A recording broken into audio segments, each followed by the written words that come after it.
Hello and welcome to this special edition of Academy 30. I'm Shane Clark. And I'm Sam Hardwell. During the next 30 minutes, we will be taking you on a tour of the various sports academies based here at South Gloucester and Stroud College. We have an in-depth look at the Filton Pride American football team, an insight to the Under-18s Bristol City Football Club Academy, as well as a chat with up-and-coming table tennis star Christoph Zickett. We will also check out the Women's Rugby Academy, and we have an exclusive interview with golfer Josh Smith as he prepares for the new season. But first, one of the most successful and well-known academies here at SGS, it is the Women's Football Academy. It provides players for the professional team. This is the Bristol Academy Women's Football Club, but better known as the Bristol Vixens, who take on the likes of Barcelona and Chelsea. Reporter Josh Keys went to meet Academy manager Lauren Smith and player Jasmine Matthews, who have progressed all the way from Academy upstart to regular first teamer.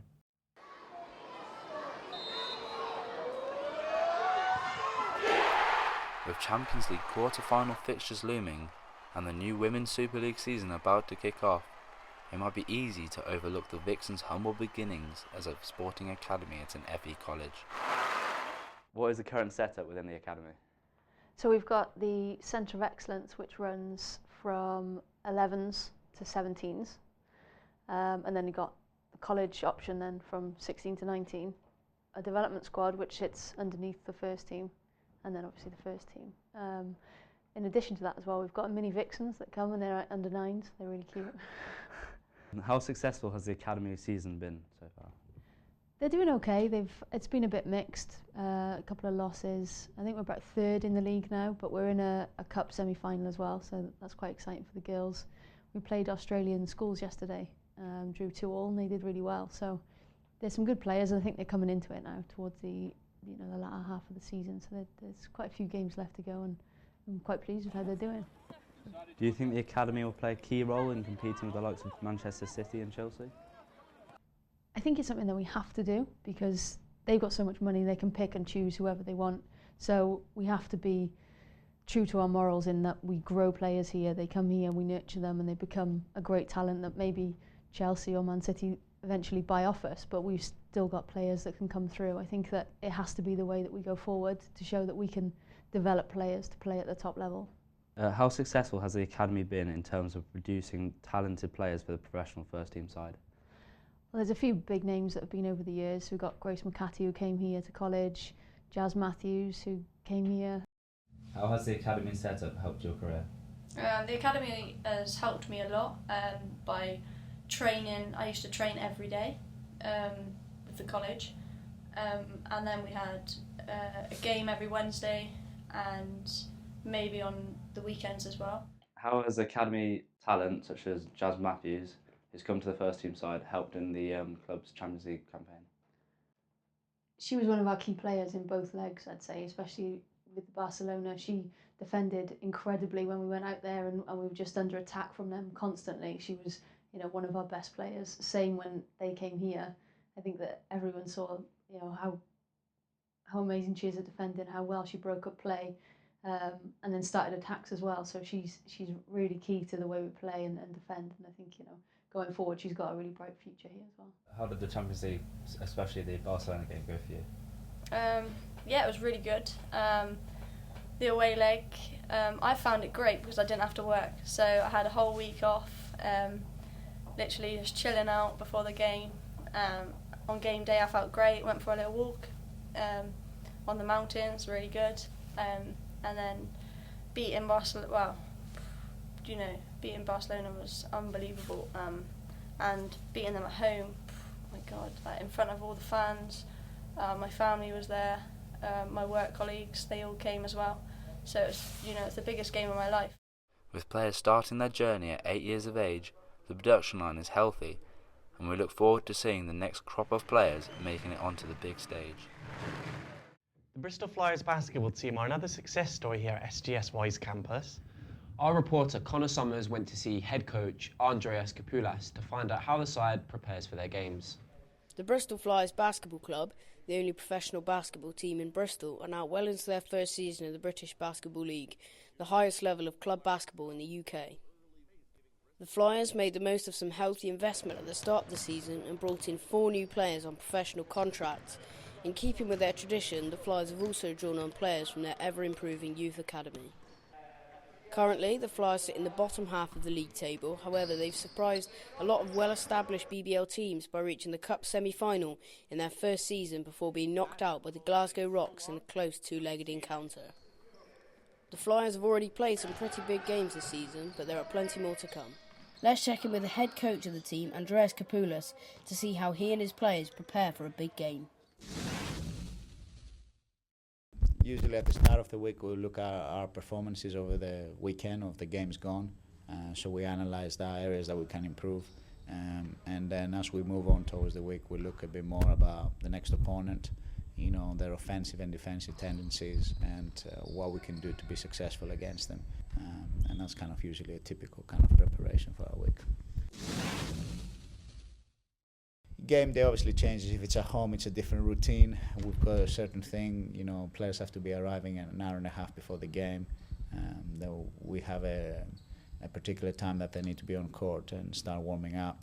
And then when we go back there, usually it's about 40 minutes before tip-off. We go to the change rooms and we'll go through our scout report and we talk about the keys of the game, defense, offense, and what's important. And then the players get back on court for the final warm-up with about 30 minutes to go. You've got to take in consideration when food comes in, you know, when are you going to stop and making sure the players are going to eat. I've got a story about the assistant coach, but I'm not going to share that with you. I think, you know, everyone has their little thing, the thing that works for them. I think, you know, some people are superstitious a bit or whatever. I think from our point of view, we have the routine that we have to follow. Some people might have their little individual things that they want to do. It comes down to personalities, I suppose. With the end of their first BBL season fast approaching, basketball in Bristol is stronger than it's ever been. The only question that remains is how far can the team go in the league this year? We've got plenty more to come on Academy 30, including table tennis, men's football and golf. Also, we take a look at the newest academy on campus, the women's rugby. But first, a quick look at the Bristol Pride American footballers. To be honest, it's been a really refreshing year for me. We seem to have a really good vibe about the team this year. We're a small squad. We're certainly going to be underdogs in every game we go into, and I think that helps. I think that gives us a good fighting edge, you know, it pulls everybody tighter together. I think, like I said, with the sheer size we had and athleticism we had the last couple of years, it was hard to pitch that we were underdogs going into games, and therefore we underperformed. But yeah, this year it's an exciting process for us, and rebuilding I think is always a lot of fun for a coach. This is my first year. I wasn't so sure about what it's going to look like from the coaching point of view. Having played here before, I knew what it was from the players' point of view, but I'm actually really impressed with the attitudes in practice a lot of the time. I think that on a day-to-day basis we're very strong in that we have a lot of committed members who are turning up to all the right practices, all the right gym sessions, and it's putting us in good stead as a team to go on and perform. I think our results so far have definitely reflected our hard work up to this point. The Pride season's gone really well. I mean, we had a really, really tough game against Hamburg away from home. Hamburg being a top German club team at junior level, and Germany being the sort of defending European champions for the last couple of years. So our guys did really well. We lost by one score, probably had a chance to win it at the end. After that, we had a home game to Holland against the national team, which went incredibly well. We were up very, very quickly in the game, and I think we had our depth into the game by probably about half-time, and it turned out to be quite an easy victory. It was a learning curve for them. They're quite a young team, but for us also, we're in kind of a redevelopment stage at the moment, having lost a lot of players last year.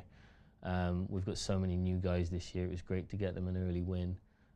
The coaching staff are really good. We've got three or four main coaches. We've got Coach Ben, the head coach. He's really good, really experienced. He basically overviews everything, head coach. He calls the offensive plays mainly, and then we have defensive coordinator Dave Jennison, who used to play for the team and is paid out in Europe professionally. I think this year's a lot better as a team. We're a lot closer. We get on a lot better. We might not be, I wouldn't say we're quite as individually as good as past years. We've had some real good talent over the last couple of years, or the time I've been here. But this year we're a lot stronger bond as a team. and I think it's really proved on the football field. Like we've won a lot more games, we get on a lot better. I think there's quite a lot of rookies this year, so not all quite as big as we have been in the past, but we make up for that by the good technique we get taught at practice, and just sticking together and playing for each other. Well, I'm delighted to say Josh Keys joins us here now, and for the reason being, he's gained a scholarship at Austin College in Texas. Josh, you must be ecstatic. Yeah, I'm delighted. It's something I've worked hard for the last few years. All the hard work's paid off and my dream's coming true. Could you just tell us a bit about how the scholarship came about? So I had to take an SAT test. It's like the American test to get into a university over there. I got a good score, and that earned me a certain amount of scholarship money to pay for the uni, so it's good. And how about accommodation? How's that going to work out? Not quite sure really. It's just you share a room with someone else who attends a college. You can request someone, but I'm not too fussed. And I'll move out there in August. And what's your hopes and achievements for being over there? What do you want to do? Obviously, I want to really do well at the sport. I want to be the best player I can be, and carry on well with my academics and get the degree I want. Well, Josh, I wish you the best of luck, and going back over to the studio to Shane. That's great news, Josh. Wishing you all the best in your future of American football, my friend. Next up, we have an exclusive interview with semi-professional table tennis player Christoph Zickert, hailing from Germany, recently signing a new contract with a Belgium club. He continues training here at SGS. I got a chance to catch up on his progress.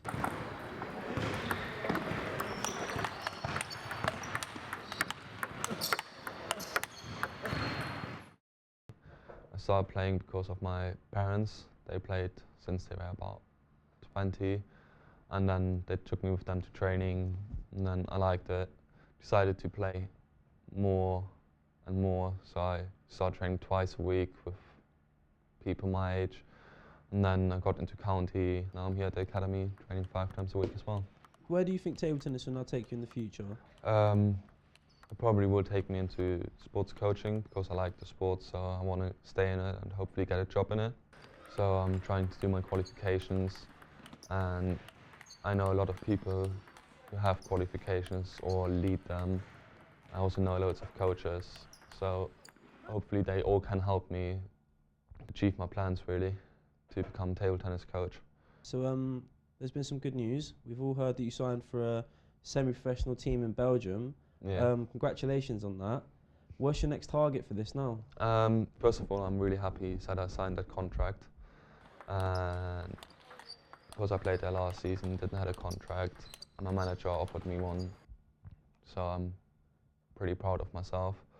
To be fair, I want to get into like next level, so either playing in a higher league in Belgium or go into another league in, like, for example, France, or go back to Germany. The league I'm playing is like the second, third or fourth league, so I swap between the teams all the time. I would say Belgium second league, so National 1, is stronger than British League Division 1. At the top, what league's that? At the top is Super Division, like players playing there like Paul Trinkle, Ryan Jenkins, but also top 100 players in the world. Obviously, table tennis is looked at as a bit of a minor sport. How do you think it can break through as a more popular sport in this country? I think it is a pretty popular sport because you got table tennis tables at schools or in parks, for example, ping. But it's not really taken serious by most people, so they just want to have fun with it. So I think to get more talent and good players into it, they should probably get more clubs open, promote it a bit more, probably take the fees down for tournaments because they're really expensive at the moment. Obviously, we train at college 5 times a week. The facilities are always changing, they're always upgrading them, doing different things. Currently, what do you make of them? I'm really happy with the new building they just got in. Especially the gym is a lot better. It's bigger, you got better equipment, then the gym staff is perfectly, like, they got good knowledge. Then physiotherapy does a good job really, because they helped me a lot with injuries and getting ready for tournaments. Yeah, and then I think the coaching quality is really good because we got Joycey, who got experience, we got Kevin, who got experience. And just to wrap this up, there's a few shots in table tennis, so we want to know what your favourite shot is and why that is. My favourite shot is probably around the net. So you got like net posts on both sides, and you just spin the ball around there, and ideally the ball shouldn't bounce on it, and then you basically won the point and it looks good. So like it's a bit of a blockbuster. roller, is it? Yeah, It like a rolls roll. over the table. Yeah, and had them a few times, but they're very rare. Welcome back to the studio, Sam. Now from one academy to another, this time we focus on football. Let's find out about the Bristol City Under-18s Academy. They're progressing well in the second division at the halfway point of the 14-15 season. I've been to see them in action.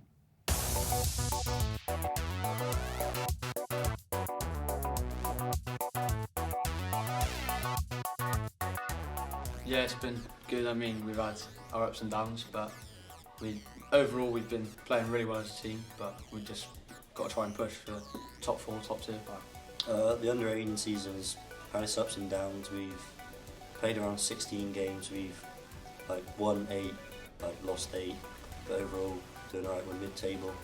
We're trying to push to get into the top 2. Hopefully we're going up, but we've got a young squad for the first years. All the second years play with the under-21s to try and develop them better, but we're with the 18s, the first years.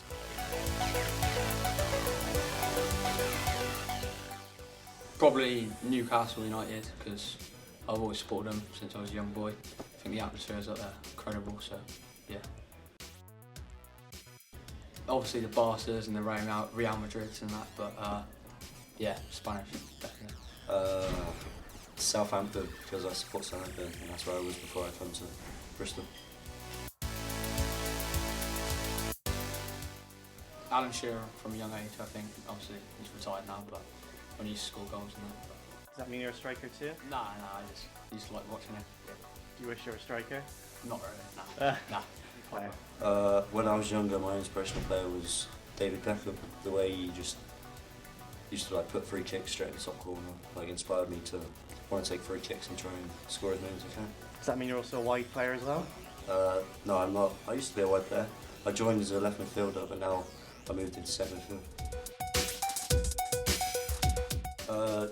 Joining this academy would give me the best chance to be a professional footballer because it's a good club, going places. Second in League One, trying to push up into the Championship. Well, I was a young boy, about 9, when I got picked up, so I think at the time, I think there was Championship or League One, and we was going well, obviously pushing for the Premier League as well, so I thought it would benefit me most if I joined Bristol.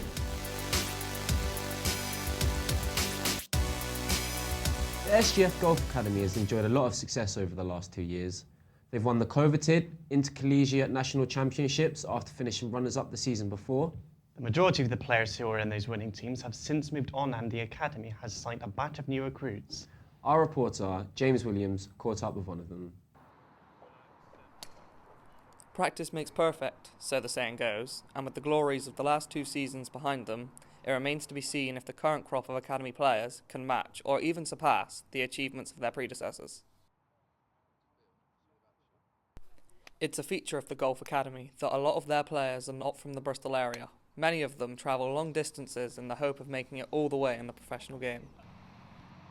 So, Josh, what made you first join the Golf Academy?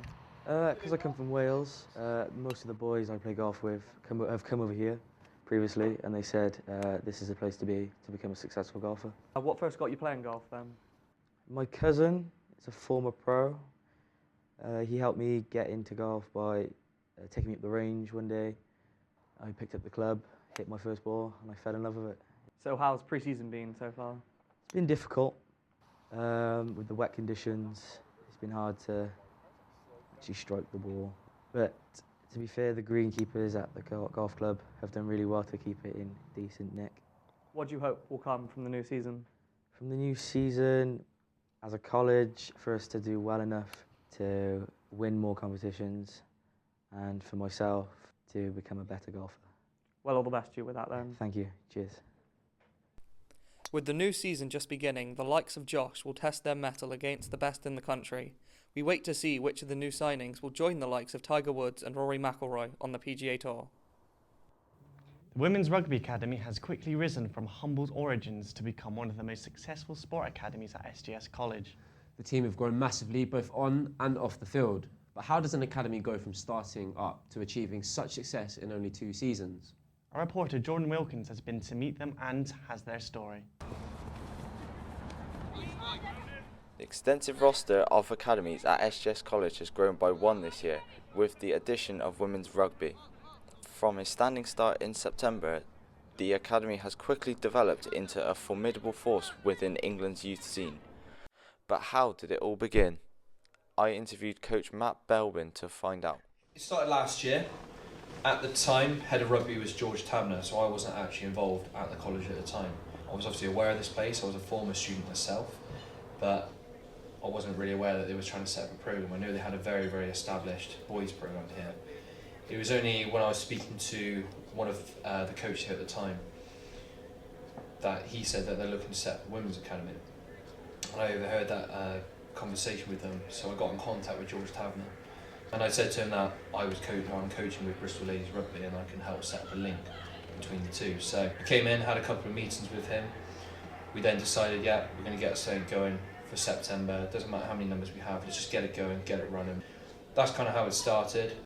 The secret of the team's recent success has been the high quality of their training regime. With a squad of 23, the players work on all aspects of their game as they aim to sustain their current upward trend. How has the academy here developed over the past year or so since it started? So, as I said, back in September when we started with 6 students with the odd 7 that were coming in to do a little bit of training, we've obviously gained the ACE, which is great for us. It helps out a lot and it helps then to advertise the college a little bit more. So now from going from 6 players, we actually have a full squad of 22, which is really, really good. You know, we're able to actually run some team-based sessions, some unit sessions with the forwards and the back. So it's been good because then it's allowed us to go and play friendly games against other colleges, secondary schools and academies across the country. So it's been a massive step up. You know, it was a good development path that we've followed so far. The current players are clearly enjoying their role within the academy, with many holding ambitions of becoming professional women's rugby players. It's early days for the Women's Rugby Academy, but if they carry on their success, they will be a formidable force in the coming years. Who knows where we will next find their players. That's all for now. We hope you've enjoyed seeing some of the excellent sportsmen and women we have here. We wish them all good luck and hope for the college continues to produce the talent of the future. Until next time, that's a wrap.